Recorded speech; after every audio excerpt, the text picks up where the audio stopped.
We're literally about to land, and I'm talking hovering over the runway, and I'm thinking to myself, okay, like we should have touched down by now. And not that, like, that moment, because I mean, I fly a lot, so I kind of know when it's going to happen. And I'm like, okay, it hasn't happened yet. Next thing I hear is, vroom. We go back up. Number, taking a name, you code at the door, and welcome to the game. Hi, welcome back to another episode of Dear Dilemma. We are going to be talking about a new anonymous submission that came through, and it's kind of interesting. I think it's a good one because I feel like a lot of people have this dilemma and deal with it a lot. Especially right now with just the fear-mongering of social media and the news. For sure. You want to read it? Yeah, so it says, I want to travel, but I'm terrified of flying. But I also hate driving long distances. Distances. I don't know what's going on tonight. But also same. I know flying is probably the best option, but how do I get over my fear? Any advice? Ooh, that's tough because I feel like I don't love flying either. You love flying. Well, you fly a lot for work. Yeah. But driving is such an inconvenience if you're going somewhere. So it takes forever. It does. The only bad thing is like with flying, you end up kind of like wasting a day, almost like traveling, flying, even though it's faster. But then you also do the same thing with your driving. So I traveled for work, remember last year, and it was faster for me to drive. Oh, yeah. Than it was to fly because of the delay or the layovers and whatnot. So it was actually faster for, how long did it take me to get there? 5-6 hours. Whereas all the flights would have taken me like 8 to 9 to finally get there. So I drove. I was like, I'm getting in the car. But here's my mindset, because we drive to Florida sometimes. I have to mentally prepare myself days before. I have to get to drive? Yes. I hate it. I hate it so much because I'm just like, from where we live, we can get to the West Coast in 4.5 hours in a plane. Mm-hmm. We can get to the East Coast in 3.5 hours, right? Yeah. But to drive to the East Coast or West Coast, it's like, well, West Coast is like days, like 4 days. Yeah. From where we live. Because we're in the Midwest. Of traffic jams. You got to get gas. You got to get food. You got to stay awake to drive. I get real nauseous after a certain time of night. I really should probably check into that with the doctor. I already have. They don't know what's going on. I actually do too. Like lack of sleep. I get nauseous. Yeah. I think it's just a thing. And I can't sleep in the car because I think the anxiety is going from, I hate being in this car, and we still have like 12 more hours to go. Yeah. I do think for people that are afraid of flying, like I do get it, because driving, you're more in control of what's going on. And in a plane, you have to give up all of that control. Like you're trusting the pilot. You're trusting. Yeah, that's true. You know, like you can't change any outcome of anything. I thought you were going to say, but you have a more chance of getting a way higher chance of getting in a car wreck, and we get in cars every day, than you do being in a plane. And I know this is where we talk about the fear mongering of the social media. Yeah. Yes, there was a plane incident. Was it the beginning of this year? There's been a few. Yeah. However, there are incidents, but the news never covers them. And all of a sudden, they want to cover them because of who's in office and things are going on and all that we won't get into. But that's also fear mongering, because don't believe everything you see on social media too. I literally saw a video today of someone on a plane saying that they took the worst flight ever and they had the worst turbulence, and it had to have been them 6 of them, 3 in a row, because they're shaking their phone and everyone else around them sitting up just fine, but they're like in the position of like, oh my gosh, so it's fake. And yeah. like, don't do that to people. Yeah.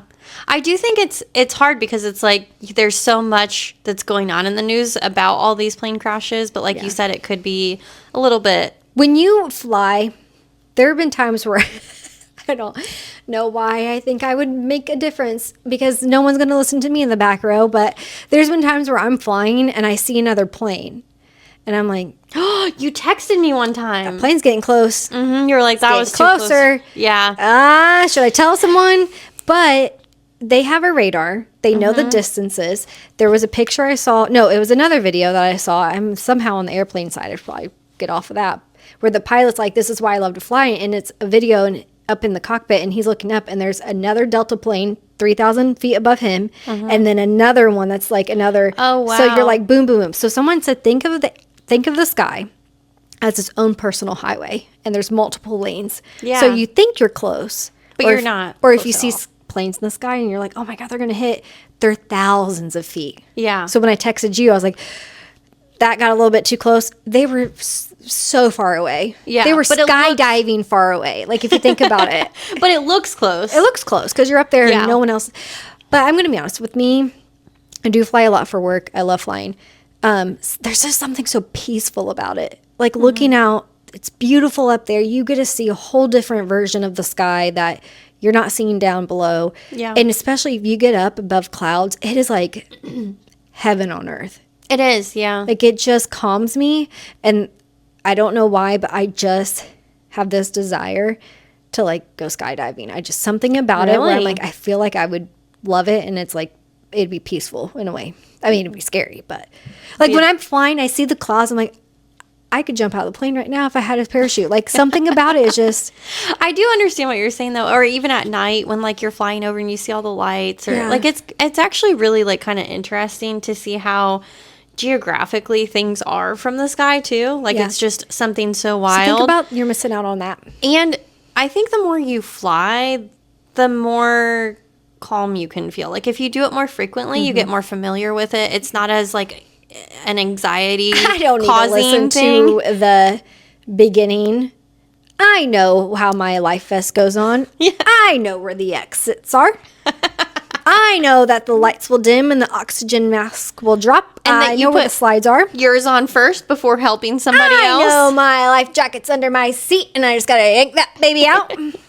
I do think, you know, I used to be more uncomfortable with flying, but when I was flying more regularly, going on trips and things, it wasn't as, Because you're doing it so much. yeah, It's like it wasn't as scary. Another day. Yeah, I was like, oh, okay, well, I know this airport. I've done a connecting flight in Atlanta. Like, it's such a big airport. fly there I all the time. don't, like, I know how to use the tram. I know how to do this. But, like, the very first time I did, I was like, oh, this is a kind of lot. freaky. Yeah, it's a lot. It's overwhelming.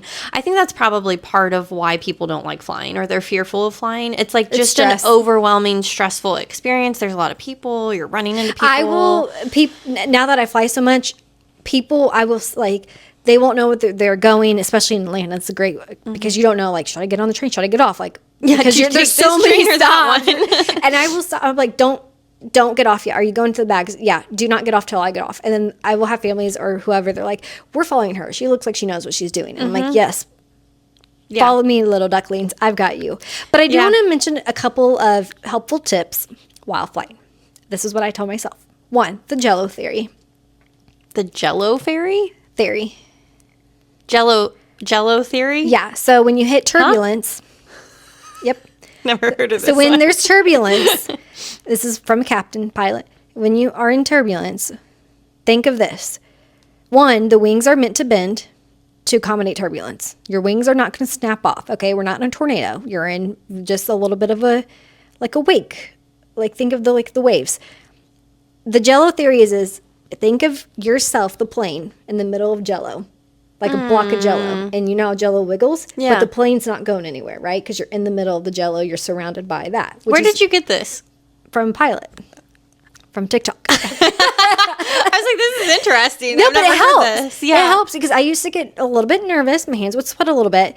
And then once I found that video, anytime I'm hitting and I'm in turbulence, I just go, you're in Jello. You're in Jello. And it's like, oh, you're fine. Second, Oh, interesting. That's a good.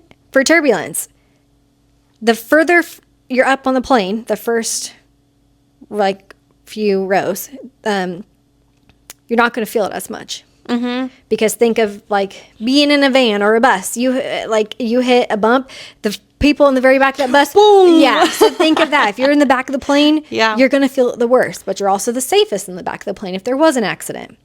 Oh, that's true too. I always try to get one like In the middle. Yeah, just middle Because to I back. can't afford first class. What same? So I'm like, gonna get the middle seat. Yeah. And a wing. I'm like, I'll volunteer as tribute. I'll help you out. And they look I'll at me have like, the extra leg room. they're like, can you even get the door open? Yeah. Yeah. Yeah. You're gonna lie and But I feel like I would be that person that if something were happening, I would like stay to help on the plane. That's just me. Anyways, so that's another helpful tip. Second, don't freak out until the flight attendants are freaking out. If they're freaking out, my eyes. Oh, glued. true. I'm looking in the back like, all right, they're eating their lunch, and we're like, whoa, hitting turbulence. If they start freaking out, that's when you need to start probably having to worry. that's probably pretty fair. The captain pilot gets on and he starts talking about some stuff, that's when you need to start getting worried. So that's another thing. Like, planes are meant to go through that stuff. Planes are not just going to fall out of the sky. No. Unless, unfortunately, something hits them, like another sad situation. And to kind of add to that, so one of my coworkers' sons is a commercial pilot. And I was like, hey, what does he think about all this stuff that's going on in the news? All these crashes, blah, blah, blah. And she's like, I don't think he really is concerned about it. Like, no, they do that all the time. He was like, that was just like that was just like a stupid mistake. It doesn't happen very frequently. Accident. Yeah. Totally unfazed, apparently, according to my coworker. So I kind of felt better a little bit because I was like, okay, well, if like pilots aren't like, there's not this big uproar about like amongst pilots, like this needs to change and this, then I'm like, well, maybe it's not so bad. Yeah. I mean, this is secondhand, of course, so I'm not going to say that this is like 100% factual. So don't come at me. But just kind of hearing that, I was like a little reassured that it's maybe not as bad as what they're making it out to be. Also think this too, the pilots want to make it home safe to their families just as much as you want to get home or to your destination safely. So keep that in mind that they're also trying to get home safe. They're not up there being stupid and we're flipping in the air. And they're trying to hit turbulence. If anything, they try to get out of that. Mm-hmm. They don't want to be in that just as much as you don't want to. But sometimes you can't help it on the thing. Or you're being rerouted because of storms or something. So you hit a little bit on the way of trying to be rerouted. You know, I know there's times where they take different courses just because.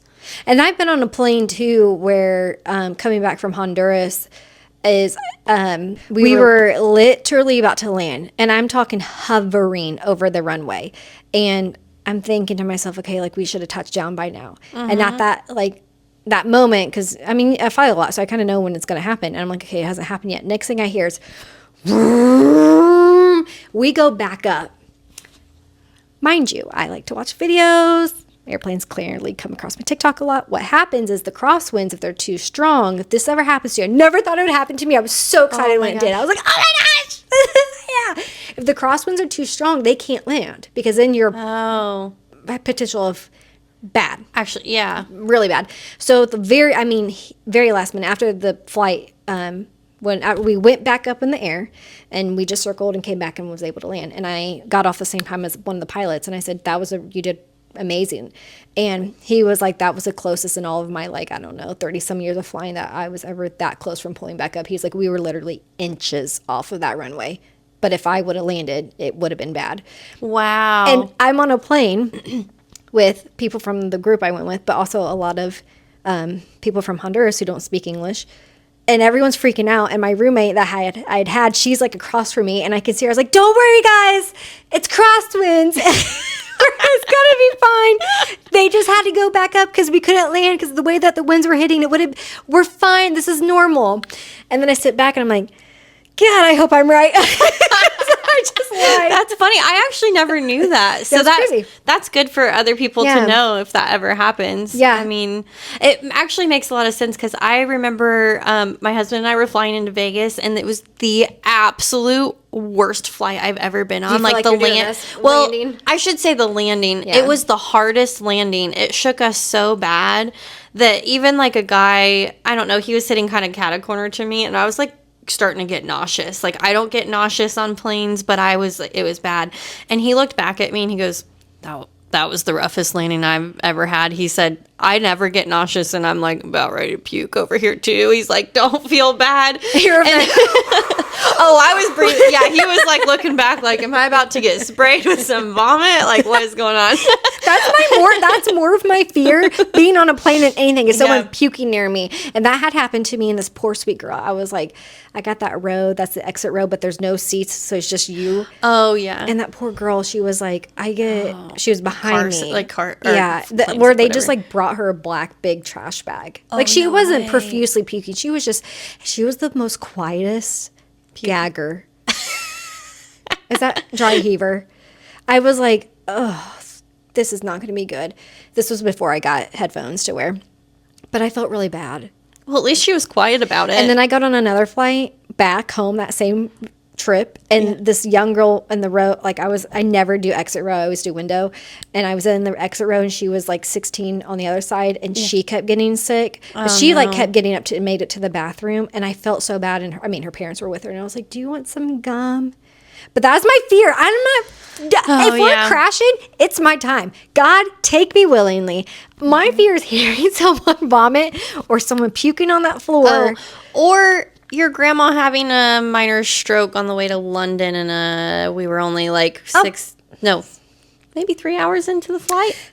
That was an experience. Did you die? But I got out of the plane. They literally had an ambulance waiting for us, and that was my very first experience in London. Was like we landed, and I was like in the back with my grandma. We're gonna ruin everything. All like the whole time with the flight attendants, like, and then I rode in an ambulance to the hospital there, and it's free healthcare. So we stayed there, and she got tests done, and she was okay. Yeah. Anyways, I think Brooke had a lot of great tips and tricks to kind of, I don't know, maybe settle some of your fears about flying. Yeah. Obviously, some people just prefer to drive, and that's okay too. But definitely weigh your options, and probably the more that you fly, the more comfortable you will be with it. You'll get to learn through different weathers. And if you ever have any questions, if you're on social media, TikTok is a good place. Like if you just search up, pilots or whatever, there are a lot of pilots that actually do make videos out there that are just like telling you what this means and what does that mean and what happens when that happens or whatever it may be, and they're willingly saying like, hey, message me with any questions you have, comment if you have any questions, or how can we make your trip better if there is turbulence, what do you want us to do? And everyone's like, just announce it and be like, hey, we're fine. But I'm like, they do announce that. Like, we're experiencing some turbulence, and they're like, it's gonna be fine, we're gonna be a little bumpy, it might be like 5 minutes. But definitely reach out on social media to that or flight attendants, because those are the people that are in the sky every single day. That they know what they're really talking about. Be able to help calm your fears, and then of course Xanax. Or you can just say, "We are Jello. We are Jello. I do. We're Jello. We're fine. We're just Jello." I read my books and I listen to my Christian lo-fi music, and I'm like, if we're going down, I'm listening to Christian music, and I pray God takes me. It is actually enjoyable to like just sit back and read a book on a plane. I enjoy it. It's some fun. planes you can watch movies. Yeah. Anyways, well, stay tuned for next week. We hope you guys have a great weekend, and make sure to stay tuned for next week. We have a new episode Thursday. Oh my gosh, golly gee whirlikers. See you Thursday. Follow us on our social media. Bye.